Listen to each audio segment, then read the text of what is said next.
Hi everyone, I'm here with Donna Pearce today from Brock University. She used to be my TA in my applied linguistics program, so I'm going to be interviewing her today about um, a course that she had done, which was English for Specific Purposes. Um, as we go along, you'll get to know more about the course. I don't want to talk about it right now. I'll let her do that part. We're gonna just break it down into two short episodes, just so it's not too long. So I want to start by asking Donna to introduce herself, tell us something about her background, and unique things about her. Okay. Hi, I'm Donna. I am currently the Program Development and Quality Assurance Coordinator, big mouthful, at Brock University. But ESL is actually my third career. My first career was in medical laboratory science. My second was in hospitality. I ran my family's bed and breakfast. And now my third is in ESL. And I have loved them all in their time. It's amazing. I didn't even know that. That's so cool. Okay. Let's move on. So what made you decide to take on this project? Right. This course was designed specifically for Mexican migrant workers in the Niagara region, and I wanted to become involved with that because Mexico is very near and dear to my heart because 20 years ago I adopted my daughter from there. So I'm a Spanish speaker as well as an English speaker, and I have a Mexican corazón, Mexican heart. So for this reason, I wanted to do something to help this population because I know it's needed. That's so cool. Can you give us a sentence in Spanish? Okay. Nadia es uno de mis estudiantes favoritos del pasado. Nadia is one of my favorite students from the past. Thank you. That was so cool. Okay. So this course that was for Mexican workers, does it happen every year? We would like it to happen every year. It did run for 3 years in a row, 2 of them with the English class component, the last 2. Unfortunately, last summer it did not run, and this summer it will not run either due to restrictions at Brock, professors being on sabbatical, etc. So it will not be running this year. However, we are hopeful that it will run in 2020. Okay. So what do you feel like there might be a loss for this not happening this year?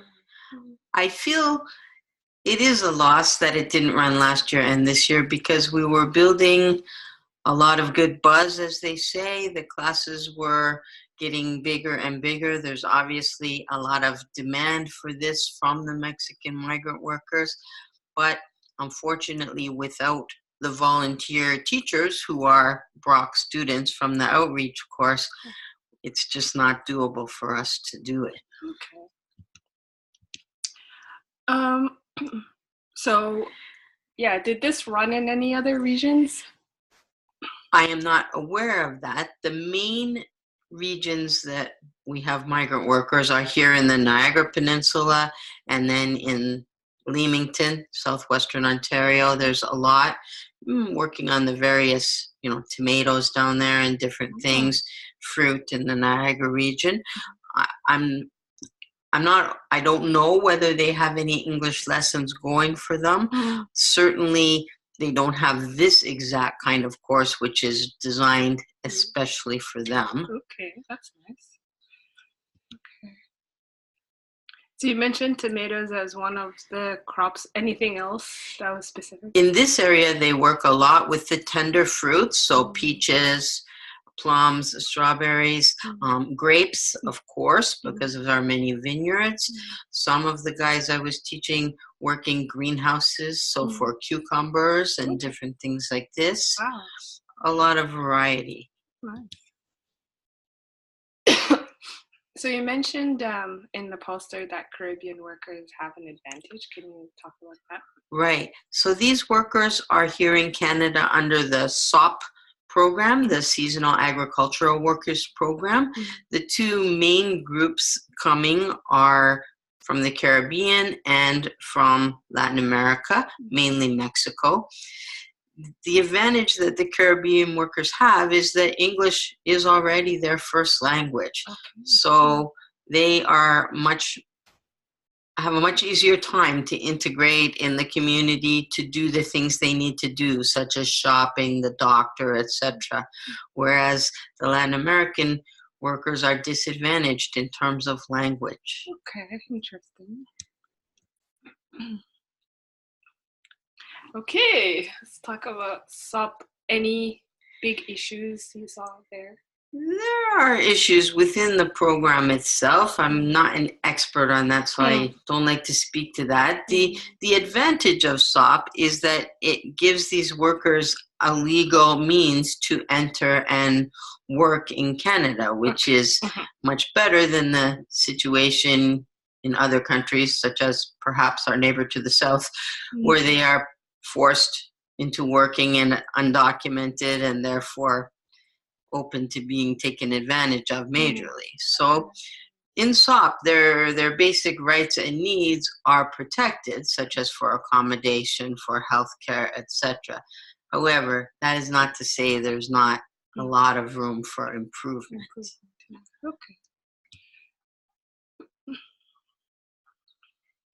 Okay, so the length of the program, we talk about that. Yes. So the workers start coming earlier and earlier every year. I know there are already Mexicans in Niagara on the Lake.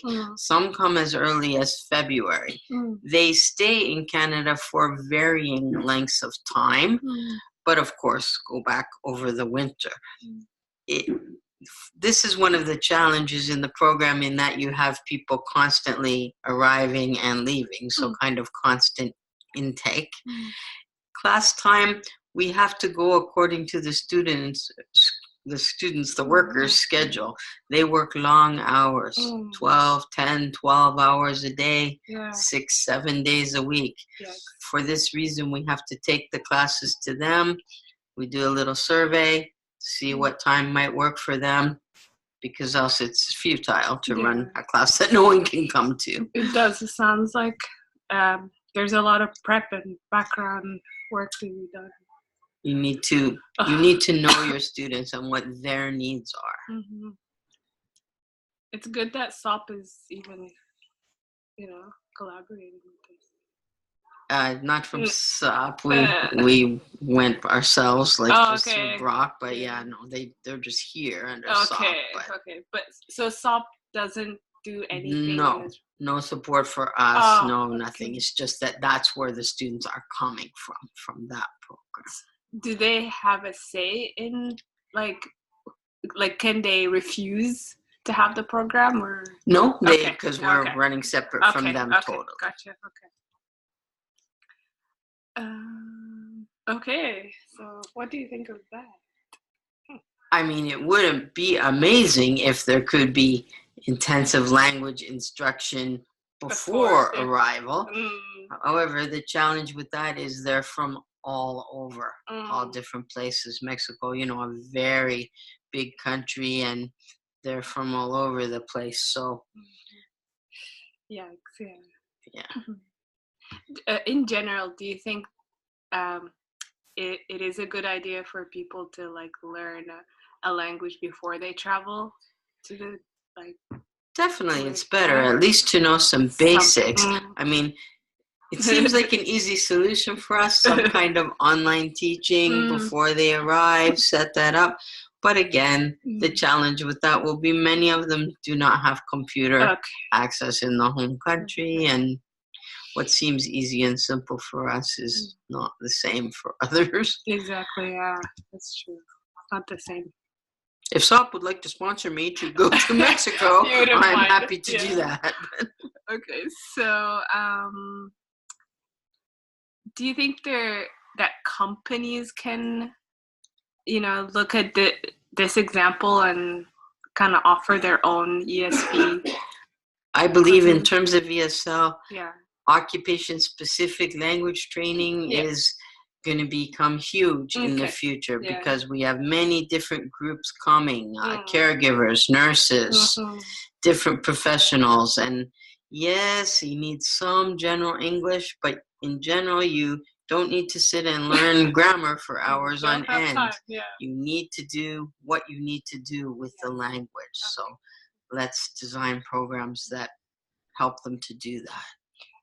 So that would be a very interesting talk all together, because there's regulation in Canada that I found, like I could do more of this work in other places, but here it's like you can't just do it all on your own. You can't. Everything's regulated by Languages Canada, etc. Exactly.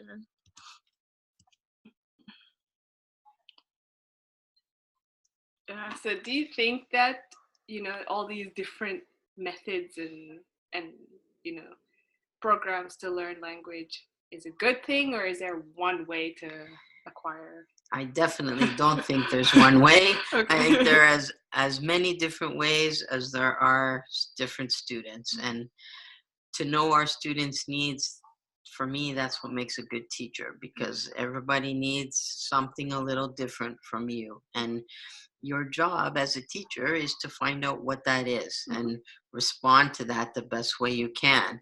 In my philosophy of teaching statement, I likened myself to a chef, partly because I like to cook and like food, but because I see my students as some need very little from me. They're almost good to go on their own. Some need more of a raw material like flour. However, we can mix them all together and create something bigger than what we started with. That's an amazing analogy, because I think once you make that community of learning, then people can choose what to take from it. Take what they need. Yeah, exactly. That's awesome. Okay, so skills. Now that we talked about the general learning methods, do you think that there's very specific skills that teachers need? I believe there are certain skills that should be common to all ESL teachers, an awareness of pedagogy and different teaching methods, so that you can vary your approach to meet the needs of your students. More than skills, I think there are certain personality traits we need to see. Patience is going to be needed. Empathy. I would like to see ESL teachers have all learned at least one other language themselves, so that they have some insight into the challenges their students face. And there's always the divide, native speaker, teacher, non-native speaker. In some ways, I think a team teaching approach can be excellent and can give the students kind of the best of both worlds. That's true, okay, that gave me a lot to think about, so thanks for that. I did want to ask, the sub question to this is that we see a lot of people thinking they can teach English because they already know English, and then they go backpacking and they're like, oh, I'm just going to teach English on the side. Do you think that's a good thing, or? I think it's not a great thing, to be honest. We saw a lot of it in the past. Oh, if you can speak English, you can teach it.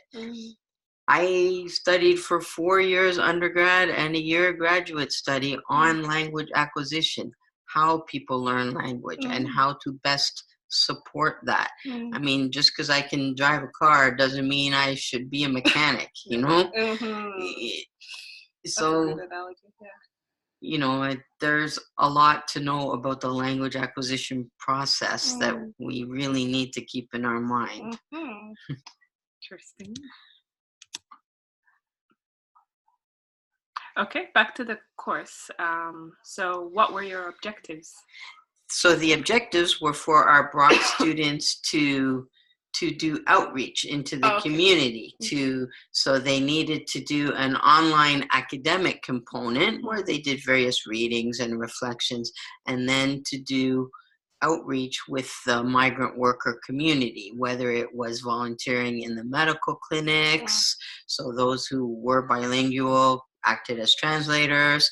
Some worked in the legal sort of end of it. There was a lot of room for different volunteer placements depending on their area of interest and studies. And mine, of course, was for the ESL students looking to become ESL teachers. Okay. So how did they reach out to you? So I spread a lot of buzz because, as you know, I know a lot of students, and we grew over the couple years that I was there and got more and more interest from linguistics, and this started to become one of the strongest aspects of the program. And experiential learning is, coming on big in the universities because, I think everyone realizes hands-on experience, there's no replacement for it, right? We can read from books all we want, but to actually get out there is a different thing. Yes. I enjoyed my experiential learning. I took service learning. It was a service learning where every other week our professor would send us to different services within Niagara. And that course by itself was equal to everything else I've learned. And it can change your whole worldview. I mean, some kids we have here, we're not as cosmopolitan as a big city like Toronto. We have some kids who have never been out of the Niagara region, and this opens them up to a whole different way of thinking and a different way of life that other people have. I think it can change their whole perspective. That's invaluable for sure. Okay, so we're going to leave this to the next episode where we'll talk about the challenges portion of your poster. Okay. Thank you so much for your time, Donna. Thank you for having me. Thank you.